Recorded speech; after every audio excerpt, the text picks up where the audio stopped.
Oke Plus Friends, kali ini kita ketemu dengan Atika Rishad, sarjana teknik kimia yang sudah bekerja di sebuah perusahaan BUMN besar, kemudian pulang kampung, memutuskan untuk pulang kampung dan mendirikan sebuah usaha sosial, namanya Farm Lintau, di Lintau, Sumatera Barat. Dia adalah salah satu alumni program Inclusive Islands yang dilaksanakan oleh Plus dan didanai oleh British Council.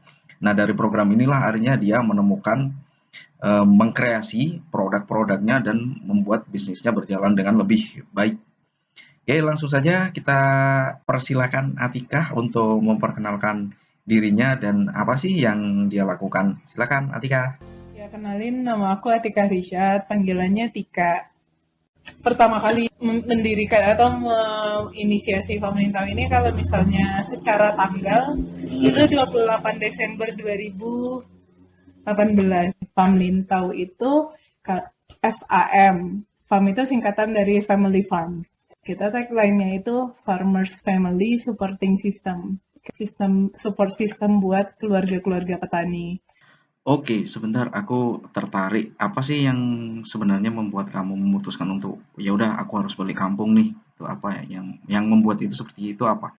Yang membuat memutuskan balik ke kampung itu yang pertama, kalau balik ke Lintau itu karena ini kampung halaman sih. Meskipun dulu lahir dan besarnya itu di Payakumbuh. Setiap pulang tuh berasa ya kayak mungkin teman-teman di luar sana yang pulang kampung juga berasa kayak gitu. Kalau di kampung santuy, terus ya keadaannya ya kurang lebih sama. Bahkan kita jarak 5 tahun tuh gak banyak hal yang berubah dengan kehidupan di kampung. Beda sama kota, bentar-bentar dalam sehari aja udah ada hal yang berubah, ada gedung baru, ada apalah segala macem, kayak gitulah. Itu yang pertama. Terus yang kedua itu berasa udah banyak hal yang dimudahkan sih, atau istilahnya privilege. Banyak banget dikasih selama kehidupan seorang Atika Rishad beberapa tahun ke belakang. Kayak enggak banyak aja sih dimudahkan oleh banyak orang. Terlebih di perjalanan belajar tentang usaha sosial, belajar ya mulai ikut-ikut sama kegiatan sosial tuh banyak banget orang yang bantu. Ya kenapa enggak kita mencoba untuk semoga aja orang lain ada yang termudahkan juga dengan bikin sesuatu di kampung. Yang kalau yang ketiga itu heran aja kenapa sih orang-orang pada merantau, kepada ninggalin kampung, termasuk keluargaku sendiri sih. Ada apa emang di kampung yang bikin gak betah? Kenapa kota lebih menarik? Itu yang juga aku pengen tahu jawabannya sendiri dengan pulang kampung. Terus yang membuat kamu melihat potensi pertanian ini menarik sehingga Farm Lintau ini cocok untuk kamu dirikan apa? Potensi yang di kampung yang cocok sama usaha sosial yang dikembangkan saat ini. Jadi kalau farm kan dari namanya Family Farm. Dari awal kasih nama itu juga karena dilihat potensi yang paling menonjol di Lintau tuh pertanian ya. Pertanian, peternakan. Nah, tapi aku sama sekali nggak ada background di bidang pertanian kan, makanya nyemplung sendiri, coba otodidak belajar sendiri. Terus yang menarik juga, kenapa nggak isu pertanian ini dikawinkan sama keindahan alam yang ada di Lintau. Soalnya kalau dilihat tuh Lintau tuh nggak kalah gitu loh sama beberapa daerah yang pernah aku lihat kayak Jogja misalnya. Ya di Lintau juga banyak sawah-sawah yang lebih indah. Suasana kampungnya tuh bener-bener masih berasa. Terus banyak juga sejarah-sejarah, produk-produk lokal yang unik-unik. Kalau dari kampung, apalagi Minang, bisa dibilang adat sama budayanya cukup kuat. Jadi itu juga menarik untuk diceritakan karena kebetulan aku suka jalan-jalan juga. Jadi pengen gitu ngembangin wisata tapi tetap menjaga kearifan lokal dan segala macamnya. Karena kan inti apa-apa tuh menurutku ya di manusianya sih. Kalau memang nggak ada manusianya yang berkualitas atau yang mau mengembangkan, ya nggak akan ada sesuatu yang dihasilkan. Kalau dari tadi potensi pertaniannya itu, nggak banyak lagi anak muda atau orang-orang tuh yang tertarik untuk bertani. Padahal akar menurutku asal mula segala kehidupan ini ada dari pertanian. Kebutuhan pokok manusia, sandang, pangan, papan, semuanya dari pertanian. Kalau nggak ada petani, ya udah mati kita selesai. Oke, tapi kan mungkin ini permasalahan di mana-mana juga ya. Pertanian itu kan kurang menarik buat anak muda. Terus apa yang ada di pikiran kamu untuk menarik mereka? Karena itu juga sih membuat seolah-olah pertanian yang dipadukan dengan wisata, ada edukasinya juga. Jadi petani itu atau tinggal di kampung itu ya keren juga, kita bisa bikin sesuatu yang bermanfaat buat kampung, buat diri kita sendiri, dan kalau bisa juga menularkan ke orang-orang lain yang di luar sana gitu sih. Kegiatan ini kan kamu dirikan sebelum program Inclusive Island tuh. Nah, pengetahuan dasar tentang bisnis atau tentang organisasi atau apapun sebelum itu kamu dapatkan dari mana sehingga bisa bikin seperti ini sekarang? Aku kelilingnya dari Banten sampai Surabaya, nomaden belajar tentang usaha sosial, Gitu. workshop antar lah. Oke. Heeh, Dari workshop ke workshop. dari workshop ke workshop, Terus? dari scholarship yang gratis kayak big data tentang Kominfo, Iya, digital iya, iya. marketing kayak Iya. gitu-gitu aku ikut. Menarik, menarik. Jadi gini, kan kamu mutusin pulang kampung nih. Sebelumnya sudah bekerja, terus ke pulang kampung, terus bikin farm lintau. Nah, tanggapan keluarga seperti apa tuh yang kamu memutuskan seperti ini? Pertama pulang tuh Hmm. keluargaku kayak ya udahlah pulang aja kalau emang nggak ngapa-ngapain di sana. Aku ngapa-ngapain sih sebenarnya, cuma ngapain nggak ada kerja tuh kayak nggak ngapa-ngapain Iya, kan iya, buat iya. keluarga. Terus di awal pulang tuh ya ngapain pulang jadi itu ya kan kemarin udah kerja enak-enak gitu. Iya, iya, iya. Terus tapi kayak nenekku bilang ya ibu paling gak suka tuh kerjaan yang kayak Tika itu. Papaku bilang aku anak durhaka makan. Jadi keluargaku pada posisi yang ngerasa ya buat ya aku di sini tuh kayak disembunyiin ya dia nunggu kerja yang lain kok, dia baru lulus kuliah kok, padahal aku udah lulus 3 tahun Iya, gitu iya, kan. iya, iya. Nah nggak usah orang lain bilang aku orang gila lah, apaan ngapain jadi petani. Terus gini, kan aku lihat ada bikin sedotan bambu tuh juga. Nah, Bikin itu gimana tuh awalnya tuh? pertamanya itu aku juga yang bikin. Jadi rata-rata semua yang aku lakukan di sini karena mah di kampung orang butuh bukti kan. Kalau ngomong-ngomong doang siapa yang mau percaya. Jadi aku tes dulu bikin sendiri. Itu pertamanya karena ada temanku yang nikah. Iya. Jadi dia mau butuh souvenir. Terus aku tawarin sedotan bambu mau pesen di aku nggak? Tapi aku belum bikin. Belum bikin. Belum pernah bikin trial, juga. belum pernah bikin. Aku cari mana bambu yang cocok, aku ke tetangga nanyain, minta tolong tebang bambu, tapi diajarin juga nih jenis bambu yang ini nih, bambu yang kecil, diajarin sama bapaknya. Terus aku potong sendiri, aku gerinda, aku amplas sendiri, aku cari tahu prosesnya dari YouTube. Abis itu setiap ketemu orang aku coba, ini aku pakai sedotannya yang aku bikin itu, yang berhasil. Terus aku, nih mau nggak bikin, nanti aku bayar per ini tuh, nanti aku hargain sekian gitu. Aku pertama tuh 1.000 satu sedotan. Yang mereka lumayan nih 1.000 daripada Ongkos bikinnya. Iya, bikin satu sedotan aku hargain segitu. Terus mereka tertarik karena bambu juga biasanya dibuang-buang. Terus nyari orang itu sebenarnya susah juga. Aku nanya ke beberapa orang, ditolak. Apaan banyak yang nggak percaya kan. Terus akhirnya ada kepala kampung Tanjung Modang, namanya Jorong Tanjung Modang. Terus dia ngenalin ke kakaknya, yang juga petani, si Mai namanya yang pertama kali itu. Aku ajarin, Mai kayak gini caranya. Nah, kalau bisa tuh kayak gini. Jadi sama-sama belajar gitu lah. Jadi satu orang itu awalnya. Satu orang itu awalnya. Aku langsung bayar sistemnya beli putus. Terus dia ngeliat kan, oh potensinya ada ya. Tapi aku janji bilangnya ya ini nanti kita coba pasarin dulu ya. Iya. Gitu. Terus kan di rumah harus ngajarin tuh kualitas ukurannya segini terus segini itu butuh berapa lama? Di awal tuh diajakin yang Mai itu. Jadi kita bikin di rumahnya dia. Terus aku kan ngikutin prosesnya dari tebang sampai ini aku dampingin. Terus ada orang tetangganya tuh datang melihat, oh lah kampah batuang Mai itu pakai bahasa Minang. Artinya ini bambunya udah matang ya udah diangkat kita makan gitu. Jadi diketawain sama orang di situ. ya kenapa bambu direbus buat apa, emang itu bisa dimakan kayak gitu. Jadi kayak diketawain, kurang kerjaan banget sih ngapain rebus-rebus bambu gitu kan. Nah, itu kan sudah ini nih, udah bisa bikin, udah bisa produksi, udah ada kelompok pengrajin bambunya. Nah, gimana caranya awalnya itu dijual gitu?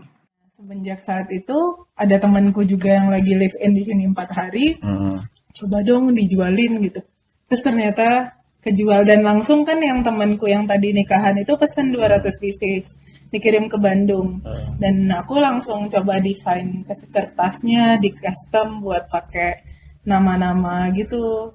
Nah, tapi dari mereka tuh mulut ke mulut kayak, ini kemarin aku ikut bikin kayak gini aja dapat, cuma dalam berapa hari bikin bisa dapat segini loh penghasilannya. Terus dia bilang ke tetangganya lihat, ikut lagi. Aku bambu yang itu ada, aku juga mau ikut bikin, boleh nggak? Iya boleh, nanti aku ambil kayak gitu. Akhirnya sampai sekarang udah ada 6 pengrajin. Terus nanti si bapaknya itu inisiatif juga. Kemarin bapak ada ngajarin teman yang di sana, cobalah pergi ke sana. Terus ternyata dia juga udah bisa bagus hasilnya kayak gitu. Itu alatnya dari mana mereka sendiri gitu? Jadi aku modelin amplas sama mata gerindanya. Mereka inisiatif cari sendiri Oh sih. gitu ya. Oh. Jadi awalnya aku bilang kan, terus aku udah bikin kayak ada kasih bukunya juga, ada kelompok pengrajin sedotan botuang. Namanya kan sedotan botuang kalau di sini. Botuang itu bambu. Ya. Nah itu dari situ berproses sampai sekarang sih. Gini, ini kan udah berproses beberapa lama nih. Tadi kan yang dulu awal-awal dulu kan keluarga kayak gimana gitu penerimaannya. Kalau sekarang setelah sudah banyak yang kamu lakukan dan ada usaha yang berjalan, terus kamu juga konsisten, itu tanggapan keluarga ada perubahan nggak sih? Proses penerimaan itu berlangsung sampai, karena aku bisa dibilang ya terus aku berproses di farm Lintaunya, aku konsisten ya, aku berkebun, aku ngerjain apa yang aku bisa, aku ngajar di Danau Baraja. Makin kesini semenjak apalagi ikut beberapa program keluar gitu tuh timbul trust dari keluarga juga kayak, wah meskipun anakku stay di kampung tapi dia bisa keluar juga ya. Apalagi yang pertama kali yang waktu aku lolos yang jadi pendamping desa sejahtera Astra itu. Pak Bupati Tanah Datar kan diundang untuk datang juga ke Jakarta. Jadi mamaku pas lihat, loh ini kok undangan Bupati gitu kan, buat apa? Terus mamaku jadinya di kantornya bilang, Pak Bupati aja diundang karena dia ini bikin ini gitu. Jadi sekarang mamaku tuh juga marketingnya gitu loh di kantor, tapi sekalian nyeritain anaknya. Nah sekarang ada pembukaan PNS nih, nah itu bisa jadi indikator juga sih bahwa keluargaku udah menerima aku kerja kayak udah gini. Udah gak disuruh ikut lagi ya? Sekali, jadi mamaku tuh bilang kayak gini, kita nggak daftar PNS, ya. Terus aku responnya kayak gini, lah mama masih nyuruh daftar PNS, aku pikir udah enggak. Aku bilang kayak gitu. Terus mamaku bilang, ya orang-orang lain daftar soalnya gitu. Terus aku jawab, ya udah sih biarin aja orang lain gitu. Terus habis itu nggak pernah lagi sampai sekarang nggak pernah dorong aku lagi. Terus juga ada tanteku yang bilang, ya masa semua jadi PNS, udah kerja kayak gini aja. Jadi setiap temanku juga beberapa udah mulai datang ke sini. Nenekku yang dulunya bilang nggak suka sama kerjaan yang sekarang, ya beliau udah dukung. Terus misalnya aku diundang kayak kadang ada yang ngajakin talk show atau jadi narasumber gitu misalnya, jadi dia jadi ini fashion stylistnya. Enggak banget, masa panggil depan kayak gitu, maksudnya tuh udah mulai. Terus kalau ada temanku yang datang ke sini kayak misalnya kemarin Mas sama Gege mau datang ke sini, terus itu kamarnya udah dirapihin belum, udah bersih belum, jadi kayak udah jadi ibu-ibu homestay gitu. Ya kalau ada tamu juga udah gitulah. Jadi dulu mungkin aku proses kayak di awal pembuktian kalau aku bisa gitu stay di kampung meskipun belum berhasil sih. Kalau sekarang bisa dibilang aku juga masih berproses, tapi penerimaan dari keluarga itu membuat aku jadi ke tahap ini tanggung jawab Ya, sekarang. ya. Kalau misalnya aku menyerah, ya bukan aku aja gitu loh yang akan eh, menanggung apa yang aku lakukan ini, ya keluargaku Semuanya gitu ya. udah Ya, juga berkecimpung gitu loh, ya. bisa dibilang. Menarik sekali. Jadi gini, kan kamu melihat potensi pertanian ini bagus gitu ya di sini, kemudian kamu bikin farm lintau, kemudian kamu mobilisasi anak-anak muda dengan bikin komunitas seperti Dango Baraja atau yang lain gitu ya. Terus apa sih permasalahan lain yang kepingin kamu selesaikan sebenarnya dengan kegiatan-kegiatan yang kamu adakan ini? Harapannya tuh biar inklusif, semuanya bisa dapat keuntungan di sana, mau apapun itu bentuknya. Di kampung itu yang tinggi tingkat urbanisasinya itu pemuda. Banyak pemuda tuh keluar daerah, jadi ya di kampung tinggal yang tua-tua dan anak-anak kecil. Sehingga ya kampung kenapa perkembangannya itu lambat? Karena nggak ada yang berjiwa muda mungkin. Harapannya lewat pemuda-pemuda lokal ini kita sama-sama bangun usaha sosial, bantu pemasaran produk lokal, dan promosikan wisatanya. Harapannya itu bisa bantu meningkatkan pendapatan masyarakat lokal dan juga edukasi masyarakat bahwa hidup di desa itu juga kita bisa berdaya, bisa melakukan banyak hal. Dengan di kampung aja bisa terpenuhi kebutuhan hidup, bisa cukup. Kira-kira begitu. Oh iya, kamu kan dari ini ya, dari luar gitu. Maksudnya dari luar terus pulang kampung gitu. Pertama kali ini ngumpulin teman-teman itu, mengajak mereka, meyakinkan mereka untuk gabung sama kamu itu ada kesulitan nggak sih? Yang paling aku rasain waktu pertama kali pulang ke sini itu, kok kayak nggak ada temen ya? Kok kayak susah banget nyari teman yang sebaya kita, yang mau sama-sama ngerjain kayak gini tuh dari awal lama. Aku baru dapat itu setelah sekitar 8 bulan. 8 bulan. 8 bulan. Lumayan juga ya. 8. Berapa orang itu yang gabung dari Di setelah awal. 8 bulan itu? 8 bulan itu yang memang komit satu. Tapi gaungnya tuh ya udah aku ikut-ikut kegiatan, banyak yang datang kayak gitu tuh. Di akhirnya itu yang paling buat aku terkaget-kaget dan nggak percaya itu pas kegiatan kita 10 November waktu Hari Pahlawan. Itu tiba-tiba aja ada, nggak tiba-tiba sih, maksudnya pemuda itu gabung ada sekitar 14-an orang, terus kita ngundang diskusi sambil camping, bikin discamp namanya. Yeah. Itu hampir 100-an masyarakat juga ikut, kita ada RTL-nya, mereka juga pengen bikin sesuatu buat kampungnya. Terus aku, wow, ternyata juga banyak orang-orang yang pengen sama yang kayak aku impikan, pengennya tuh bisa mandiri, berdiri di kakinya sendiri. Oke, aku jadi penasaran sih sebenarnya, kan macam-macam hambatan dari luar diri kamu tadi udah berhasil kamu atasi gitulah ya. Mulai dari penolakan, baik dari keluarga, masyarakat, hingga bagaimana kamu dapat meyakinkan orang-orang di lingkunganmu untuk mendukungmu. Nah, sekarang jika dari dalam diri kamu sendiri, apa sih yang kamu takutkan, kamu khawatirkan gitu akan menghambat atau mengacaukan apa yang sudah kamu capai selama ini? Dua hal yang saya takutkan saat menjalankan usaha sosial itu ya sombong dan menyerah. Ya kalau udah sombong ya semuanya akan hancur. Apalagi kalau menyerah. Ya menyerah semuanya berhenti. Jadi tantangannya ya gimana meyakinkan diri sendiri dan menyabarkan diri sendiri agar tabah sampai berhasil. Terus terakhir nih, pesan buat teman-teman di seluruh Nusantara. Kalau sudah punya ide bikin sosial bisnis tuh apa sih yang paling utama harus dikencengin gitu? Kalau pertama niat. Kalau niatnya udah ada, terus kenapa sih niat kayak gitu, dan ada yang pernah bilang start with why gitu kan. Jadi kenapanya itu sih yang harus dikencengin biar nanti pas di prosesnya di saat kita terpuruk lagi ya ingat lagi itu.